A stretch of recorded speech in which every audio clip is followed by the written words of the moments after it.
ശബരിമല സ്വർണ്ണക്കൊള്ളയിൽ പ്രതിഷേധിച്ച് യുവമോർച്ച നിയമസഭയിലേക്ക് നടത്തിയ മാർച്ചിൽ സംഘർഷം. ജലപീരങ്കി പ്രയോഗത്തിൽ 2 പ്രവർത്തകർക്ക് പരിക്കേറ്റു. പിരിഞ്ഞു പോകാതിരുന്ന പ്രവർത്തകർക്ക് നേരെ പോലീസ് 2 തവണ കണ്ണീർ വാതകം പ്രയോഗിച്ചു. ചിതറിമാറിയ പ്രവർത്തകർ വീണ്ടും സംഘടിച്ചെത്തുകയാണ്.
ഡാൻ കുര്യൻ വിവരങ്ങളുമായി. ഡാൻ, കഴിഞ്ഞ ദിവസം യൂത്ത് കോൺഗ്രസ് ആണെങ്കിൽ ഇന്ന് യുവമോർച്ചയുടെ വലിയ പ്രതിഷേധമാണ് നമ്മൾ കാണുന്നത്. എന്താണ് സ്ഥലത്ത് ഇപ്പോഴത്തെ അവസ്ഥ?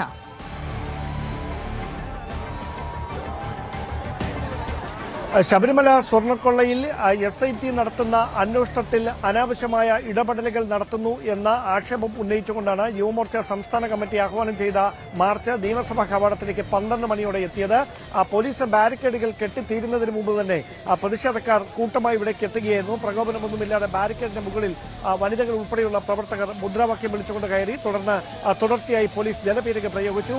പ്രവർത്തകർ ഒഴിഞ്ഞു മാറാൻ കൂട്ടാക്കാതിരുന്നതിനെ തുടർന്നാണ് മുന്നറിയിപ്പ് നൽകിയതിന് 3 തവണ മുന്നറിയിപ്പ് നൽകിയതിനു ശേഷം തുടർച്ചയായി പോലീസ് ടിയർ ഗ്യാസ് പ്രയോഗിക്കുന്ന സാഹചര്യത്തിലേക്ക് എത്തിയത്. അതിനിടയിലാണ് 2 പ്രവർത്തകർക്ക് പരിക്കേറ്റത്. ജലപീരങ്കി പ്രയോഗിക്കുമ്പോഴും അതിനുശേഷം കണ്ണീർ വാതകം പ്രയോഗിക്കുമ്പോഴും യുവമോർച്ച പ്രവർത്തകർക്ക് പരിക്കേൽക്കുന്ന സാഹചര്യമുള്ള ഇവരെ ഉടൻ തന്നെ ആശുപത്രികളിലേക്ക് മാറ്റി. തുടർന്ന് ഒരു സംഘർഷ സാഹചര്യത്തിലേക്ക് നീങ്ങിയതിന് പിന്നാലെയാണ് യുവമോർച്ചയുടെയും അതോടൊപ്പം തന്നെ BJPയുടെയും സംസ്ഥാന നേതാക്കൾ PK കൃഷ്ണദാസ് ഉൾപ്പെടെയുള്ള നേതാക്കൾ, കരമന ജയൻ തിരുവനന്തപുരം സിറ്റി അധ്യക്ഷൻ കൂടിയാണ്, അദ്ദേഹത്തിന്റെ നേതൃത്വത്തിൽ മുതിർന്ന നേതാക്കൾ സംഭവ സ്ഥലത്തേക്ക് എത്തുകയായിരുന്നു. തുടർന്ന് അവർ ഇടപെട്ടാണ് ഏറെ നേരം MG റോഡിൽ കുത്തിയിരുന്ന മുദ്രാവാക്യം മുടക്കിയിരുന്ന പ്രതിഷേധക്കാരെ അവിടെ നിന്ന് നീക്കിയത്. അതിനുശേഷം വീണ്ടും ഈ ബാരിക്കേഡിനടുത്തേക്ക് എത്തി പ്രതിഷേധം തുടർന്നു. എന്തായാലും നിലവിൽ സംഘർഷ സാഹചര്യങ്ങൾ അയഞ്ഞിരിക്കുന്നു.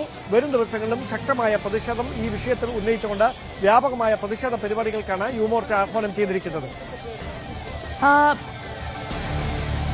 ഈ പ്രദേശത്തെ ഗതാഗതമൊക്കെ എങ്ങനെയാണ് ഡാൻ? ഇപ്പോൾ സ്വാഭാവികമായും ആ ഭാഗത്ത് ഗതാഗത തടസ്സം ഉണ്ടാകും, എപ്പോഴും നമ്മൾ കാണുന്നതാണ്. നിലവിൽ നഗരത്തിലെ ഗതാഗതം എങ്ങനെയാണ്?